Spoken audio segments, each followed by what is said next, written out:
O Flamengo pode se tornar o campeão brasileiro de 2025 hoje.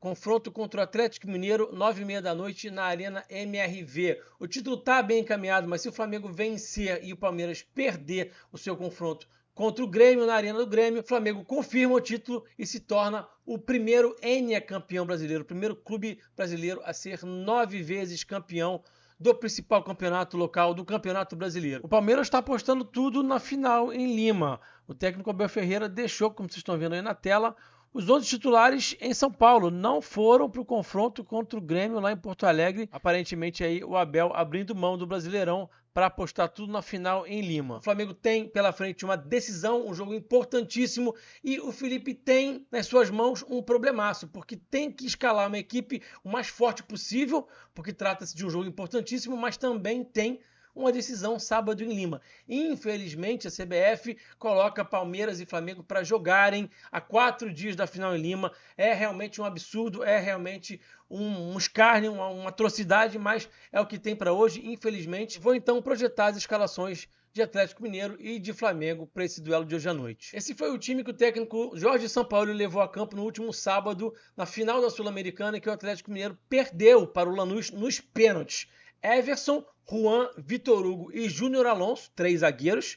O time joga num 3-4-2-1, então no meio-campo ele tem Alan Franco e Igor Gomes, além dos alas Rony e Arana. E por trás do Hulk, que é o cara mais avançado, ele tinha Bernard e Dudu. Como é que esse time aí marca? Como é que esse time se organiza defensivamente? Num 5-2-3. Os alas baixam um pouquinho, os volantes dão 2 passinhos para frente e o time se organiza nesse 5-2-3 aí. Então, gente, esses caras aí jogaram 120 minutos, alguns deles, né? O time tá muito desgastado física e emocionalmente, porque foi uma batalha, foi uma final e o time perdeu nos pênaltis pro Lanús. Então, eu projeto uma escalação alternativa. Eu imagino que o Jorge Sampaoli vai colocar em campo uma escalação alternativa no intuito de tentar minimizar uma desvantagem física e mental em relação ao Flamengo. Então eu projetei aqui a seguinte escalação: Everson, Saravia, Roman e Júnior Alonso como os 3 zagueiros. Ele pode também usar o Vitor Hugo como zagueiro ao invés do Júnior Alonso aqui pelo lado esquerdo.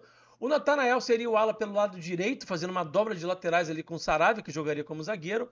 O Caio Paulista seria o ala esquerdo. Fausto Vera e Alexandre seriam os 2 volantes. E mais à frente, por trás do Rony, que eu imagino que possa ser esse cara mais avançado, o Jorge Sampaoli teria Scarpa e Reinier. Vamos olhar agora para a lista de relacionados do Flamengo. Tá na tela aí para vocês.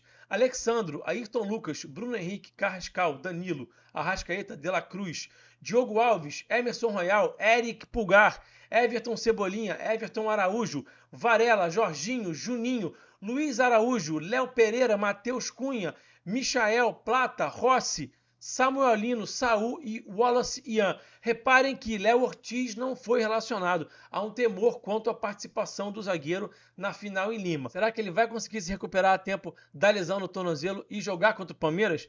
É o que a torcida espera. Ele é um jogador muito importante. Cleiton, Iago e João Vitor, os zagueiros mais jovens, não foram nem relacionados. Então o Flamengo vai a campo com certeza. Isso já é uma certeza, com Danilo e Léo Pereira na zaga. Vamos começar aqui a falar de escalação então do Flamengo. Vamos colocar primeiro aqui na tela a escalação do time contra o Bragantino. O Flamengo foi a campo com Rossi, Varela, Danilo, Léo Pereira e Alexandro. Jorginho e Everton Araújo, Cebolinha, Arrascaeta, Carrascal e Plata. Na minha forma de enxergar, quais são os 2 jogadores que o Felipe não pode deixar de poupar de jeito nenhum? Esses 2 são inegociáveis, esses caras têm que ser preservados. Claro que eu estou falando do Alexandro e do Jorginho, 2 jogadores de idade mais avançada, que têm histórico de lesão, então eles precisam ser preservados. O Danilo seria eventualmente um cara interessante a ser preservado também, mas não tem outro para jogar nessa partida contra o Atlético Mineiro, então ele vai para campo.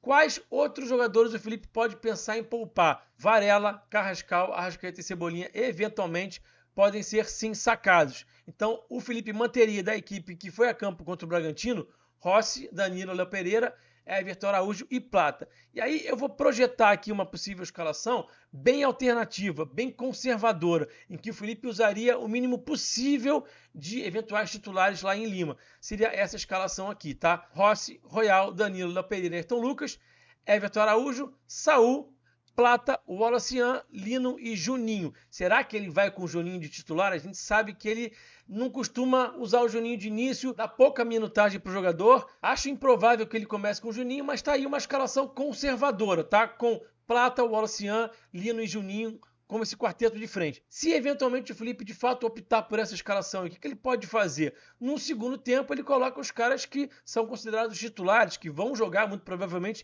em Lima. Então ele pode colocar Luiz Araújo, Arrascaeta, Cebolinha, BH, Pulgar, eventualmente o Carrascal. Essas são as mudanças que eu acredito que o Felipe vai fazer durante o jogo.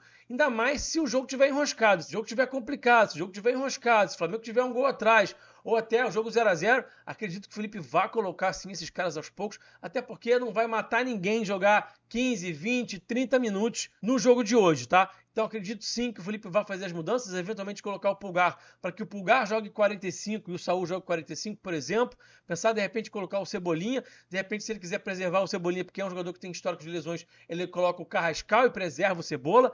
E acredito sim que ele vai colocar em campo o Araújo, o Arrascaeta, BH, para poder dar um pouquinho de minutos para esses caras estarem com ritmo, para poder estarem na ponta dos cachos para a partida de sábado lá em Lima contra o Palmeiras. Em relação ao plano de jogo, eu já expliquei um pouquinho no vídeo de ontem como é que o Atlético se comporta em campo. Ele cede muitos espaços nas costas dos alas, nas costas da última linha e também no entrelinhas. Então o que o Flamengo tem que fazer para tentar gerar esses espaços? Eu projetei aqui um campinho, vou trazer aqui para vocês um pouquinho, mas convido vocês a assistirem esse vídeo de ontem também, que está bem interessante, em que você vai ver com seus próprios olhos, com o Atlético em campo, que tipo de espaço que esse time cede, e aí a gente consegue projetar aqui alguns movimentos. Mas antes eu quero pedir para você deixar o like, né? Deixa o like nesse vídeo, não pedi até agora, né? Deixa o like, se inscreve no canal, que é muito importante, tá? Se inscreve no canal, mais ou menos 40% das pessoas que assistem aqui os vídeos do canal não são inscritas, então, por favor, se inscreva no canal e também peço que você comente, compartilhe e, se puder, hypa. A gente tem também um clube de membros aqui no canal,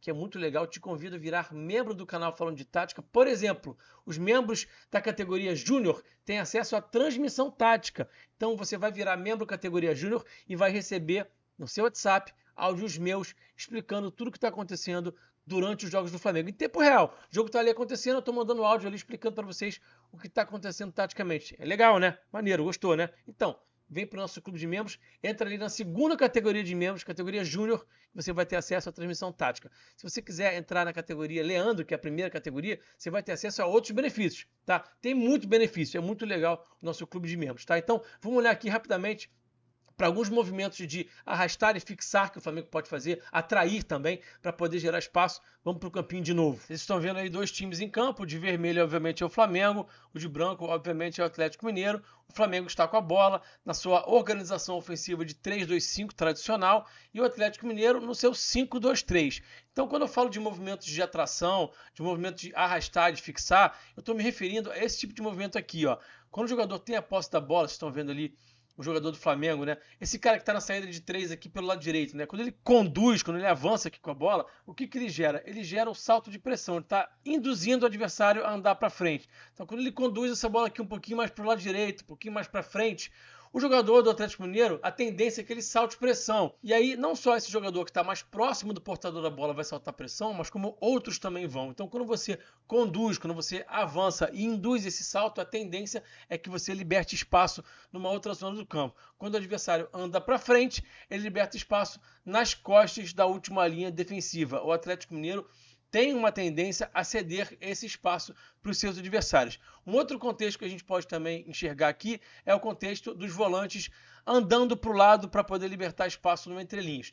O jogador que tem a posse da bola, o jogador que estiver aqui com essa bola na saída de 3, pisa nessa bola, atrai o salto de pressão, os volantes andam para o lado e o Flamengo gera espaço por dentro, no entrelinhas, no corredor central. Quando você gera esse tipo de espaço, o que pode acontecer? O que é interessante? O 9, esse comandante do ataque, esse atacante do corredor central, baixa, gera espaço nas costas para um movimento de ruptura, para um facão de um meia, de um ponta. Então, esse é um contexto também interessante que o Flamengo pode explorar na partida de hoje. Outro contexto interessante, a partir do entrelinhas que ficou ali oferecido para o Flamengo, é o ponta, o meia baixar para poder gerar espaço para o comandante do ataque, para o atacante do corredor central, fazer o facão e ficar numa situação de 1 para 1 com o goleiro. O Atlético Mineiro não marca por encaixe individual, mas como marca com linha de 5, a tendência é que essa linha de 5 vá sempre saltar. Quando você joga com 3 zagueiros e 2 alas, você forma uma linha de 5, esses caras que compõem essa linha, eles têm que andar para frente, eles têm que saltar. E a partir desses saltos você vai gerando espaço, vai tentando gerar vantagem. A gente sabe que o Felipe é muito bom em gerar espaço. A gente projeta mais uma vez o Flamengo tendo uma atuação taticamente muito forte. O Felipe tem sido muito bom nesse plano inicial de jogo. Foi assim contra o Bragantino, imagino que vai ser assim também contra o Atlético Mineiro, nessa partida tão importante, tão decisiva, que pode dar ao Flamengo o título de campeão brasileiro de 2025. Eu quero desejar um bom jogo para todos mais tarde. Amanhã eu estou de volta aqui com conteúdo pós-jogo, conto com a audiência de vocês e espero que seja um conteúdo pós-jogo para falar desse título brasileiro do Flamengo de 2025. Um abraço a todos, até amanhã e eu fui. Saudações.